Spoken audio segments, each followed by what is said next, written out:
All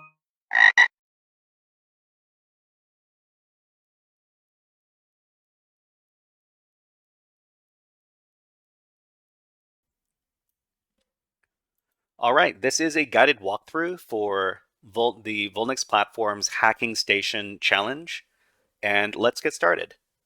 So the first thing we like to do when we do these CTF box challenges is we like to use an Nmap scan to see what services are open on this particular device.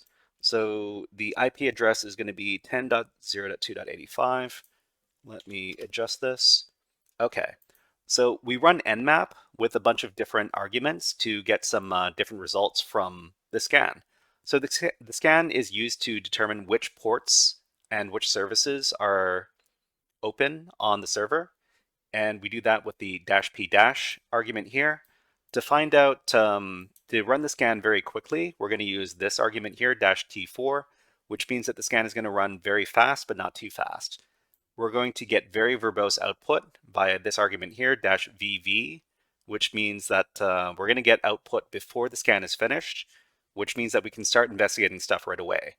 We're going to run standard scripts on whatever services we find with -s and get version information from whatever services we find with -s_v. So let's run the scan. So we're going to see that only one port is available on this target.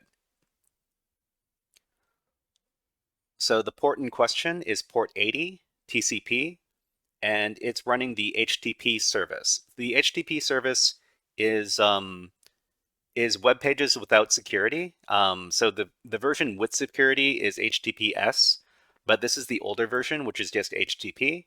It's running with Apache web server software with version 2.4.57. So we're going to be scanning against this particular port. All right, so let me take a look at my notes for just a second. Okay, so what we're going to do is we're going to manually investigate the website by going over to our web browser. And in our web browser, we're just going to type in HTTP and then the IP address.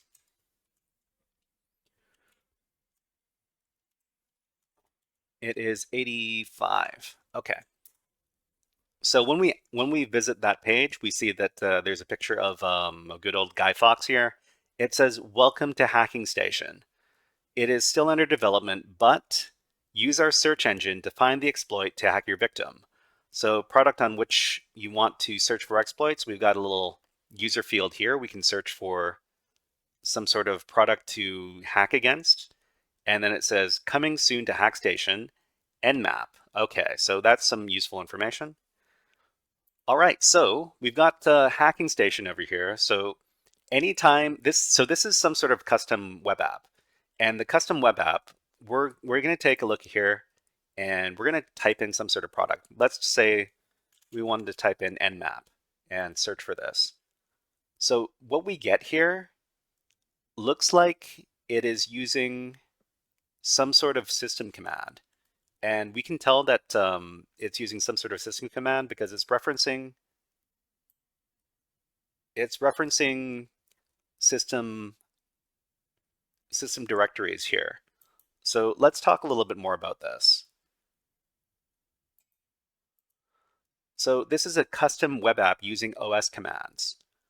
So custom web apps that make use of OS commands, and this is using some sort of search exploit.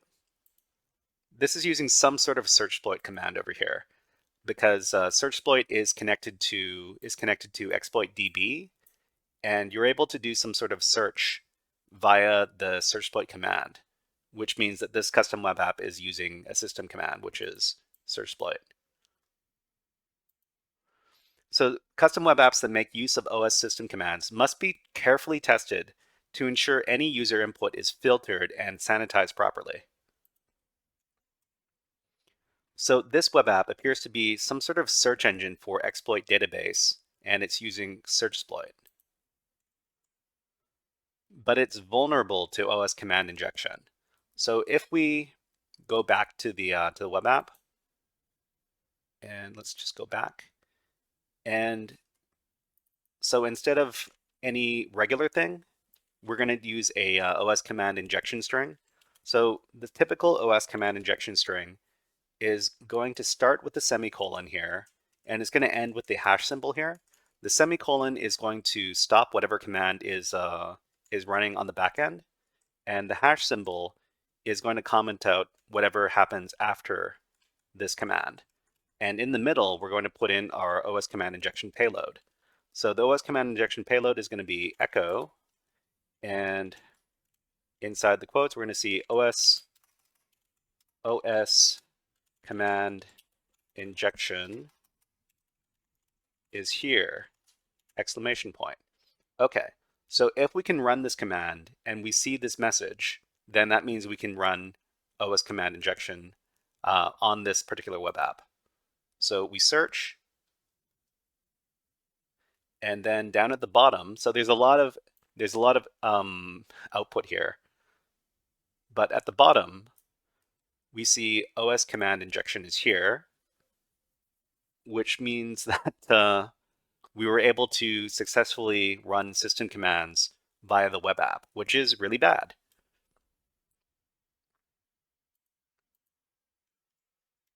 Okay, so how do we exploit this? So what we want to do is we want to get access to the server directly. And in order to get access to the server directly, we're going to try to get a reverse shell connection from the system. What this means basically is we're going to have the victim machine communicate with our attacking machine and establish a connection. So in order to do that, we're going to set up a netcat listener.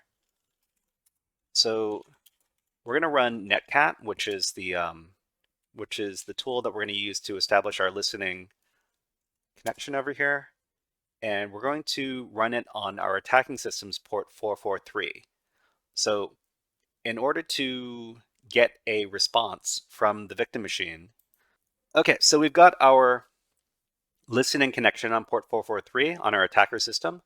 The other thing we need to do to get a reverse shell from the victim system is we should know the IP address of our attacking system. So in another tab, I'm just going to use the IPA command to find out what IP address our attacking system is using. So this is the ETH0 connection, and our internet address is going to be 10.02.22. We need to know this to set up a reverse shell. So there's actually a very convenient website to set up to get a reverse shell command, and I'm going to show it to you all. It's this one called revshell.com, revshells.com, I think. Yeah. So this is going to give us a dynamic reverse shell generated command. So we need to plug in our IP and our port. So I've got my IP here, I got my port here, and then we're going to select our OS. Our OS is Linux, so the server is using Linux, and I'm going to select this this busybox netcat command because this it seems to work for me quite a pretty good percentage of the time. So I'm just going to use busybox on the target machine to get me a reverse shell connection. So we're just going to copy the command. Then I'm going to paste it into my own terminal here so I can edit it a little bit. So I'm going to get a bash shell instead of an sh shell. We're going to copy the command. Then we're going to go over to the web app. And in the web app here, we're going to go back. So in the user field here, we're going to paste in our reverse shell command, but we're going to prepend it with this semicolon over here, which is going to let us run our own commands. And then after that, we're going to hit the search button here to execute the command. So when we hit the search button, we're going to see that the web page rather, is going to hang. So it's just going to keep on loading. It's not going to finish loading, and that's actually a good indication that we have a reverse shell connection from the target machine. we're going to minimize our web browser. And over at our listener here, we see that we got a connection to our machine from an unknown host, which is the victim machine's IP address on this port right here. If we ask, who am I? It says we're the hacker user. That's interesting.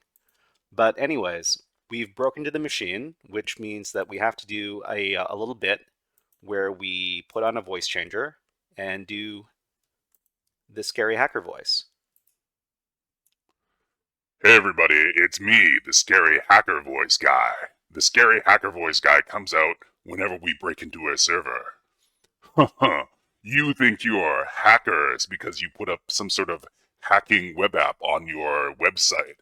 But it turns out you didn't do security on your hacking app.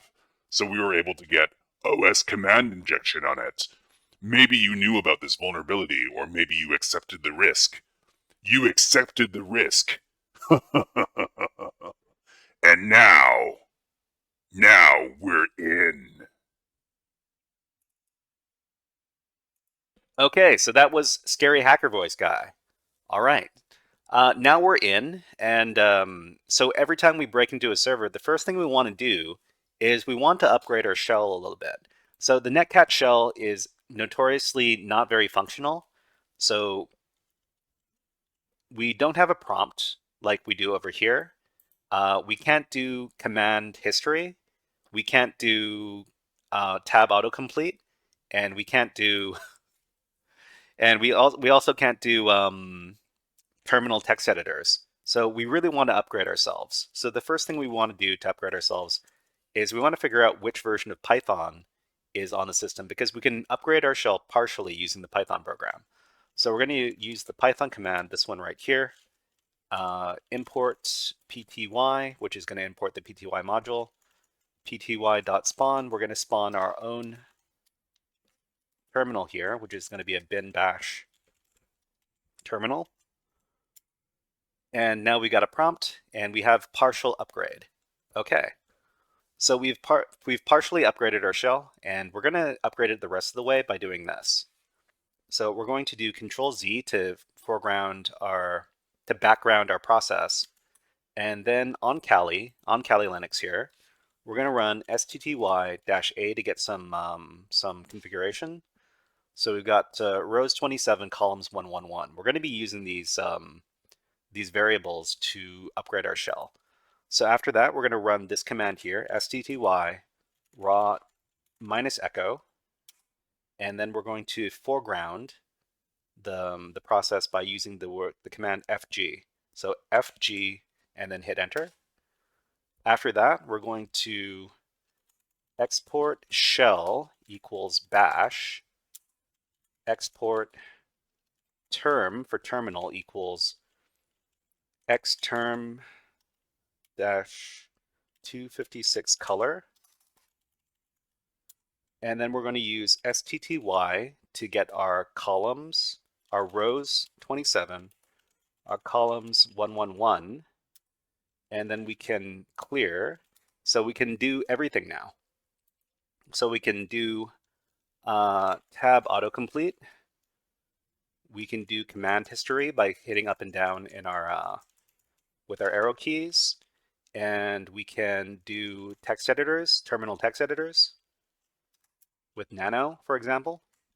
And now we have a fully upgraded shell. Great. Awesome. So now let's do our enumeration. So to enumerate the target, we're going to try to get what is called privilege escalation on the target. And privilege escalation means that we're going to try to upgrade the amount of access we have on the system. So one command we can do to do this is the sudo l command. So sudo is going to let us know, sudo l, this command is going to let us know what commands we can run with elevated access. And here it says, our user, which is called hacker, may run the following commands on HackingStation here. As root, with no password, we can run the user bin nmap command. So we used nmap at the beginning of this engagement here, but what is nmap? Let's get a little bit more information about it.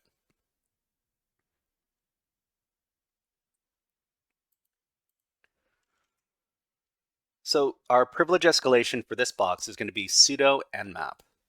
Nmap is a well-known networking program used by network admins, hackers, and everyone in between. It can scan network devices and it can report a lot of data about those devices. If we can run nmap with the sudo command, we can escalate our privileges by utilizing nmap scripts using a command like the example above. So nmap can run a bunch of scripts. You can put a bunch of different commands in these scripts. And in this case, we're going to create a script that gives us shell access using nmap. And because we're running nmap with sudo, which runs as the root user, the shell that is opened up by the nmap command is going to be a root shell, which means we're going to have super user access. So let's run the command. So first of all, what we're going to do is we're going to create a variable called tf.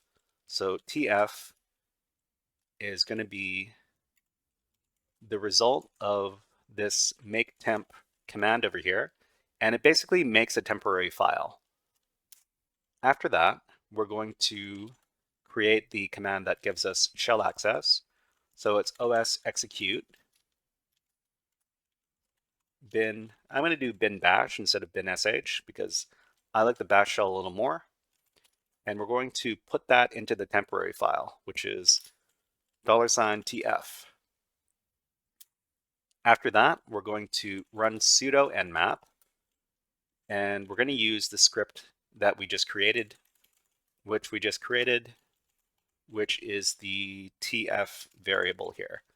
When we run the command, nmap is going to run as the root user and execute the script, which is going to give us a shell. And because the shell is run with sudo, it's going to be a root shell. We run the command, and it says we are root at HackingStation. So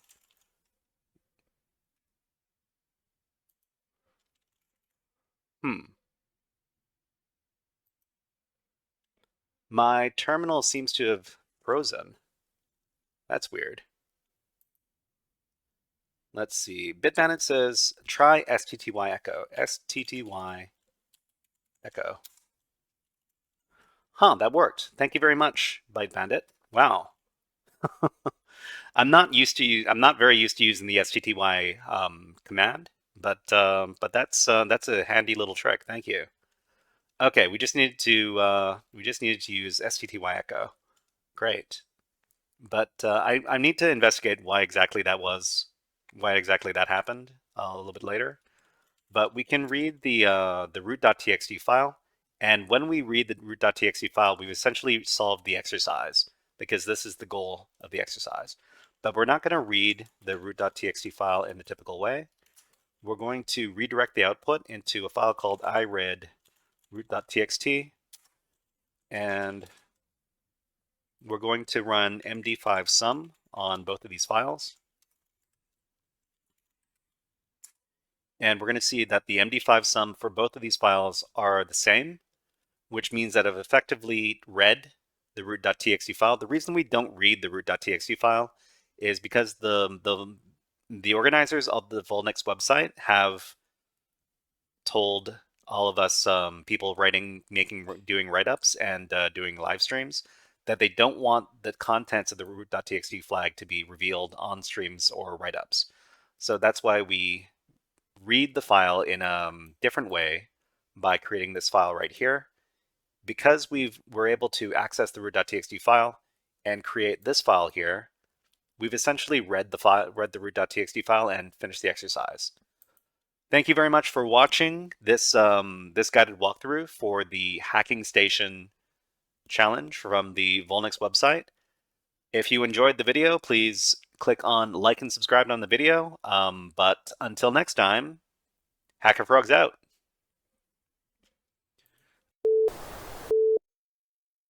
Hey there, HackerFrogs!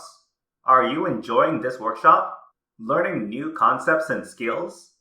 If so, there's a way you can support the channel, and it's totally free. Just click on the subscribe button below the video. Also, click on the like button. And if you have questions or comments on this workshop, please leave them below the video. Thanks for listening. And now, back to our scheduled programming.